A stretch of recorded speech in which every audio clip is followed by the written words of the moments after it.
Law of friction में हम लोग 3 लॉ पढ़ चुके हैं। जिसमें पहला लॉ था कि friction does not depends on the area of contact. दूसरा लॉ था कि friction depends on the nature of the object. और तीसरा लॉ था कि फ्रिक्शन फोर्स जो होता है या फ्रिक्शन वो किसी ऑब्जेक्ट को जब किसी सतह पर रखते हैं, किसी सरफेस पर रखते हैं तो उसके नॉर्मल रिएक्शन के प्रोपोर्शनल में होता है। अब हम सरफेस पर, जैसे मान लीजिए कि यहाँ पर कोई हॉरिजॉन्टल सरफेस है, देख लीजिए, और इस हॉरिजॉन्टल सरफेस पर एक ऑब्जेक्ट को हम रखे हुए हैं।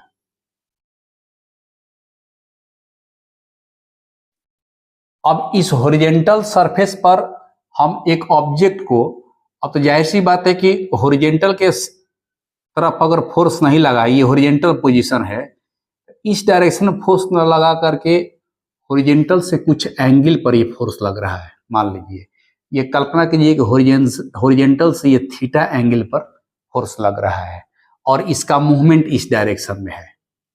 यानी कि किसी ऑब्जेक्ट को जब हम खींचेंगे, किसी स्लाइड करेंगे किसी सरफेस पर, तो जाहिर सी बात है कि उसको ऐसे खींचेंगे तो हॉरिजॉन्टल से थोड़ा सा एंगल बन करके वो खींचाता है।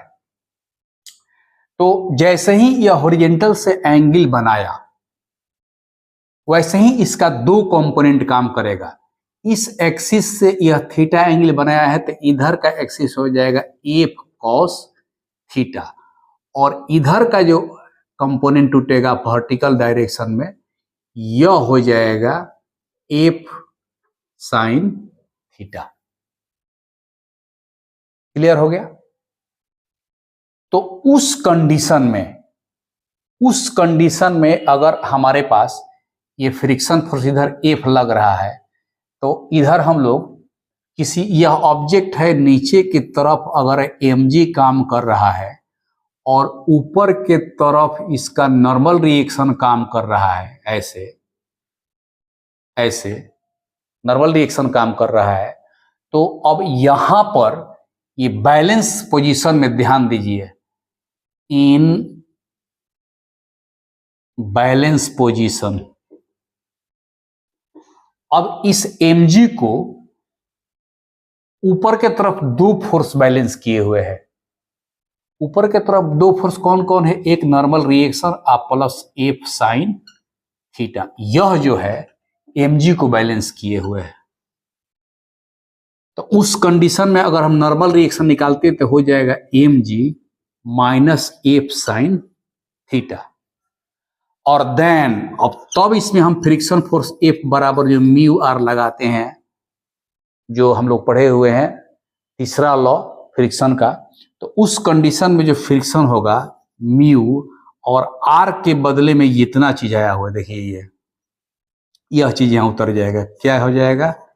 mg minus F sine theta. यानी कि यहां पर इस पोजीशन में जो फ्रिक्शन लगा ऑब्जेक्ट पर, mu mg minus F sine theta. अब इसको इक्वेशन ए मान लीजिए।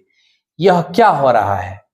पुलिंग केस है, माने कि ऑब्जेक्ट को हम पुल कर रहे हैं, यह हो गया पुलिंग केस। Pulling case. अब यहां पर एक बनाते हैं ऑब्जेक्ट जिसको हम ठेले के, यानी कि उसको तो पुल कर रहे हैं, इसको पुश करेंगे। ये हॉरिजॉन्टल हो गया, तो हॉरिजॉन्टल से कुछ एंगल पर ऐसे ठेला जा रहा है, उसको एफ फोर्स से ठेला जा रहा है इस एंगल में। अब तो जाहिर सी बात है कि जब ठेला जा रहा है तो इसका रिएक्शन इस डायरेक्शन में है, इस डायरेक्शन में है, इसका रिएक्शन इस डायरेक्शन में है, ऐसे। ठीक है, तो अब इसका 2 कंपोनेंट जो काम करेगा तो इस डायरेक्शन में आकर काम करेगा, ऐसे। तो यहां से यह एंगल थीटा होगा। तो यह जो पोर्शन देख रहे हैं इस डायरेक्शन में, यह हो जाएगा एफ कॉस थीटा, और यहीं से जो निचला पोजीशन आएगा इस डायरेक्शन डाउनवर्ड, यह हो जाएगा एफ साइन थीटा। चूंकि यह फोर्स का डायरेक्शन बदल गया तो वर्टिकल कंपोनेंट और हॉरिजॉन्टल कंपोनेंट का डायरेक्शन भी बदल जाएगा, क्योंकि यह फोर्स का डायरेक्शन उधर था तो इस ऑब्जेक्ट का मोशन उधर था, फ्रिक्शन इधर लग रहा था। अब इसको हम ठेल रहे हैं, माने कि पुश पुशिंग केस है, पुशिंग केस है, ठीक है। यानी कि ऑब्जेक्ट को हम पुश कर रहे हैं ठेलने के लिए। एक जमीन पर है कि हम खींच रहे हैं और दूसरा हो गया कि उसको पुश कर रहे हैं। तो उस कंडीशन में अब यहां देखिए mg जो है उसका तो नीचे की तरफ काम करेगा, ऊपर की तरफ इसका नॉर्मल रिएक्शन काम करता है। अब इस केस में इन बैलेंस पोजीशन, अब उस केस में डाउनवर्ड लगने वाला जो फोर्स है वो ऊपर के नॉर्मल रिएक्शन को बैलेंस किया, यानी कि यहां पर आर जो है mg plus F sine theta है।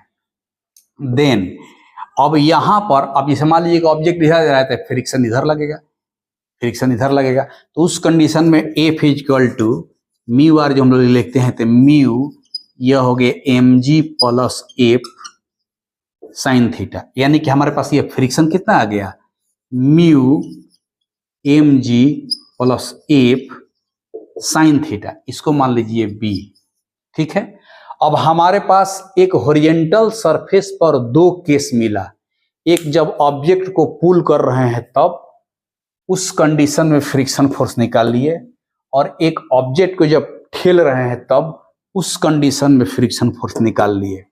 और दोनों ही कंडीशन में वह फोर्स जो है हॉरिजॉन्टल से थीटा एंगल पर लग रहा है। क्योंकि जाहिर सी बात है कि जब किसी ऑब्जेक्ट को हम ठेलेंगे या पुल करेंगे तो हॉरिजॉन्टल से बिल्कुल एंगल तो बनेगा नहीं, उससे कुछ ना कुछ एंगल पर हम खींचते हैं।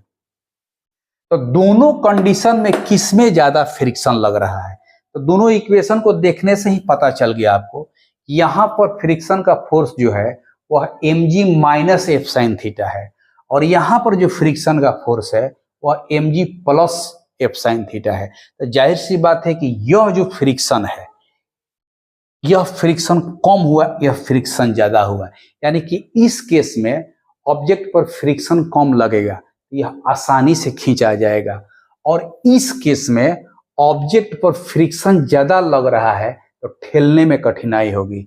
इसीलिए कभी कभी क्वेश्चन पूछता है कि किसी क्षैतिज सतह पर किसी वस्तु को ठेलना आसान है या खींचना आसान है, क्यों? ये दोनों केस बना करके एक्सप्लेन कर देना है कि दोनों ही केस में खींचने की स्थिति में फ्रिक्शन कम लगता है इसलिए खींचना आसान है, और ठेलने की स्थिति में फ्रिक्शन ज्यादा लगता है इसलिए ठेलना कठिन है। या क्वेश्चन पूछ देगा कि ठेलना आसान है कि खींचना आसान है, तो खींचना आसान है क्योंकि इसमें फ्रिक्शन कम लगा है, ठेलना कठिन है क्योंकि इसमें फ्रिक्शन ज्यादा लगा है।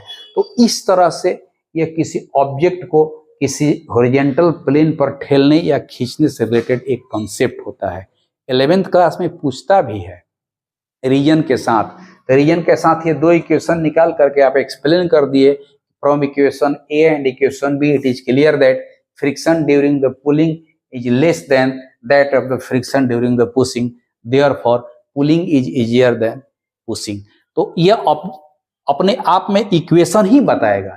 तो पहले ही बता चुके हैं फिजिक्स में अगर आप मैथमेटिकल डिराइवेशन करते हैं तो आपका कंसेप्ट भी क्लियर होगा और साथ साथ आपका मार्किंग भी बहुत अच्छा होता है। तो अब आपको स्पष्ट हो गया होगा कि किसी ऑब्जेक्ट को, किसी वस्तु को किसी क्षैतिज पर खींचना आसान है कि ठेलना आसान है, तो ये स्पष्ट हो गया, ठीक है। अब इसी केस में अब मान लीजिए कि फ्रिक्शन फोर्स तो हो गया, अब इसी केस में अब आपको कहेगा कि अब यह हॉरिजॉन्टल प्लेन पर नहीं है, अब यह इंक्लाइंड प्लेन पर अगर कोई ऑब्जेक्ट है तो उस केस में क्या होगा। तो यहां पर आप जो हॉरिजॉन्टल केस दिखाए हैं वो इंक्लाइंड केस को दिखा देंगे, और उस इंक्लाइंड केस में से हम फिर यही इक्वेशन को निकालेंगे। अब इसी में आपसे कह दे ये इस केस में चाहे इस केस में कह दे कि अब फोर्स लग रहा है तो इस ऑब्जेक्ट का एक्सेलरेशन क्या होगा, इस ऑब्जेक्ट का एक्सेलरेशन क्या होगा, तो यह एक्सेलरेशन कैसे निकलेगा। तो देखिए यहीं पर हम समझा देते हैं, कोई दिक्कत नहीं है। अब मान लीजिए कि इसको मिटा कर केवल इसको लिखते हैं,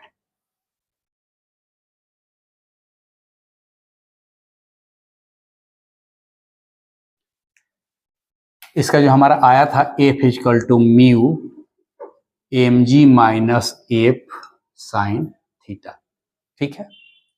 तो अब कहेगा कि इस ऑब्जेक्ट का एक्सेलरेशन क्या होगा, यानी कि त्वरण क्या होगा। तो जो रिजल्टेंट फोर्स इस पर लगेगा वही उसका एक्सेलरेशन हो गया। तो इस डायरेक्शन में रिजल्टेंट फोर्स है एफ कॉस थीटा, उसमें से इस फोर्स को माइनस कर देंगे, वही रिजल्टेंट फोर्स का वैल्यू हो जाएगा, यानी कि रिजल्टेंट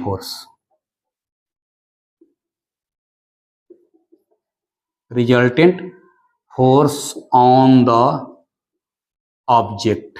ठीक है, रिजल्टेंट फोर्स कितना हो जाएगा, तो इस डायरेक्शन में जो है हमारा एफ कॉस थीटा है, एफ कॉस थीटा, माइनस इस डायरेक्शन में हमारा ये एफ है। यही जो रिजल्टेंट फोर्स है मास इनटू एक्सेलरेशन के बराबर होता है। अब जाहिर सी बात है कि हाई हो गया एफ कॉस थीटा माइनस हाई फ्रिक्शन फोर्स वैल्यू आया हो, इसको रख देंगे mu M G minus F sine theta equal to M into A. अब यहां से अगर एक्सेलरेशन निकालना होगा तो ये हो गया हमारा कितना हो गया, F cos theta minus mu M G minus F sine theta divided by M. Data दिया रहेगा तो हमारा ये इक्वेशन निकल जाएगा। सेम चीज अगर इस केस में एक्सेलरेशन निकालेंगे तो ठीक वही चीज हो जाएगा। यहां पर जैसे F cos theta minus mu M G, same के सेम चीज है, केवल यह पोर्शन आपको आ जाएगा।